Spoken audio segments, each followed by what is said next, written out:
Há não muito tempo eu postei um vídeo de por que você deve conectar o neutro no aterramento no quadro de distribuição.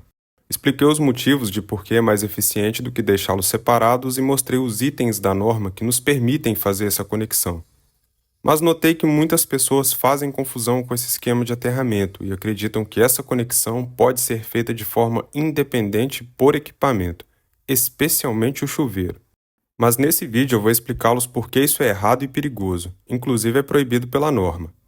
Antes de tudo, precisamos entender basicamente como funciona o chuveiro elétrico.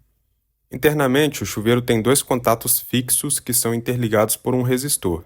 É isso mesmo, pessoal, não é resistência. Resistência é uma medida elétrica, resistor é que é o nome do componente. E dois contatos móveis que atuam conforme o movimento desse diafragma. O cabo que será ligado no neutro já vem soldado de fábrica em um desses contatos e o da fase no outro. Já o condutor de proteção, que é o terra, passa pela tubulação de entrada de água até a saída de água do chuveiro. Note que nesses dois pontos o fio é propositalmente desencapado, justamente para proteger o usuário de qualquer descarga elétrica, tanto no registro quanto na saída de água. E esse cabo é feito de um material que é menos afetado pela oxidação com a água do que o cobre, porque se fosse de cobre ia oxidar muito rápido em contato com a água. Bom, o método mais usado para fazer essa conexão, infelizmente, é o conector de porcelana. Eu já até condenei o uso dele em outros vídeos, e nesse vídeo mesmo eu volto a falar sobre ele.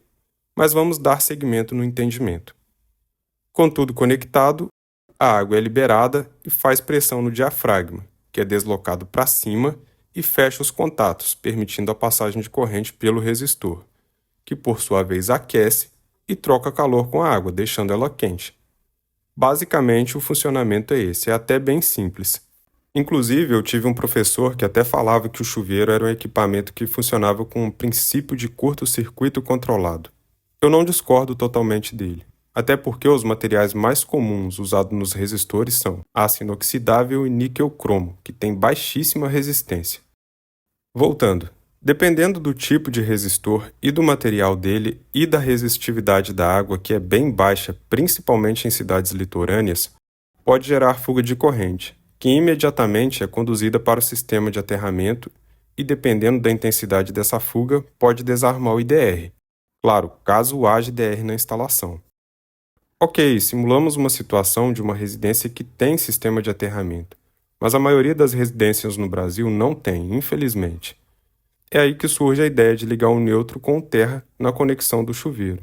E muitos fazem isso não é nem pensando na segurança de forma geral, fazem isso só para evitar o choque no registro, que sim, é eliminado com essa ligação. Mas o risco é muito maior, vocês já vão entender.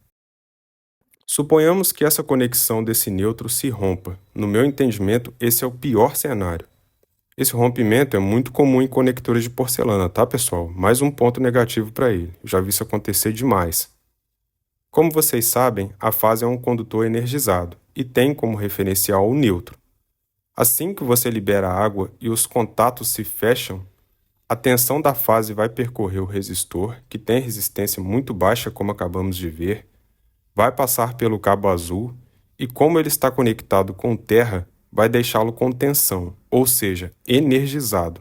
Logo, um condutor que inicialmente tinha a função de te proteger, agora tem potencial de te eletrocutar com esse tipo de ligação, justamente porque ele está energizado em contato direto com a água, e a água está em contato direto com você. Olha o risco disso. Muitos podem argumentar que a água não é um bom condutor e ainda tem o gotejamento da água entre o chuveiro e o usuário. Mas você confiaria a sua vida e da sua família nesses argumentos? Pois é. Além dessa demonstração, que já deveria ser mais do que suficiente para te convencer a não usar essa adaptação, tem mais. Vejam o que aconteceu comigo. Recentemente, tive que ficar em um hotel e olha o absurdo. Conectaram a fase no terra do chuveiro, energizando a água diretamente. Isso só aconteceu por causa do vício. Possivelmente quem fez essa instalação está tão acostumado a conectar o neutro no terra do chuveiro que nem percebeu que conectou a fase no terra. E como eu sei que é fase e não neutro? Note que o chuveiro é para uso em 220, e na cidade que eu estava o fornecimento de energia é 127 volts fase neutro e 220 fase-fase. Então não tem jeito, Foram usadas as duas fases.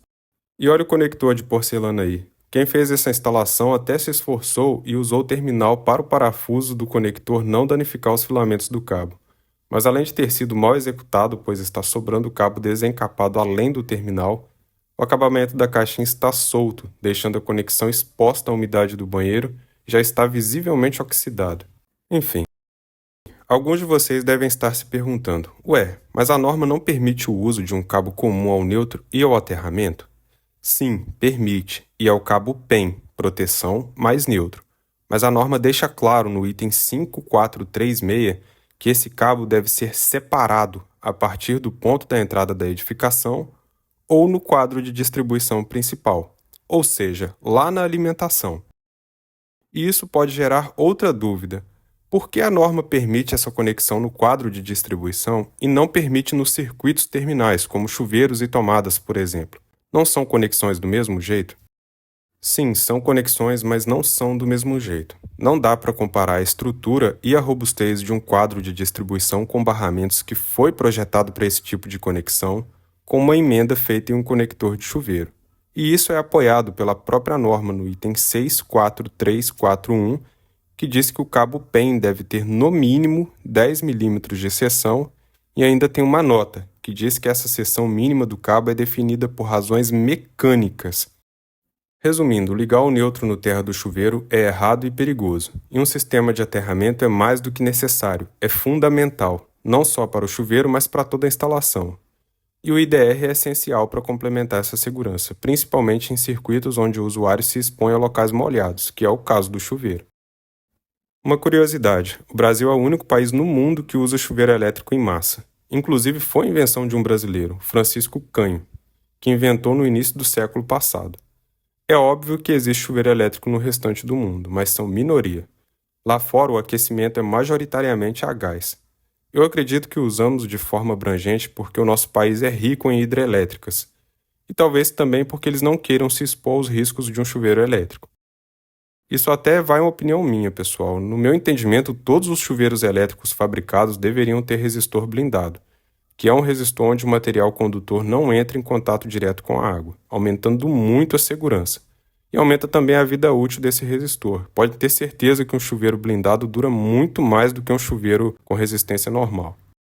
Bom, espero que tenham entendido e não confundam o aterramento TNS do quadro de distribuição com essas adaptações perigosas de ligar o neutro e o aterramento do chuveiro. E se você tem interesse a começar a se profissionalizar e aprender de forma mais detalhada, eu tenho um curso de eletricista residencial com videoaulas. Vou deixar o link na descrição e no comentário fixado. Valeu, pessoal. Até mais.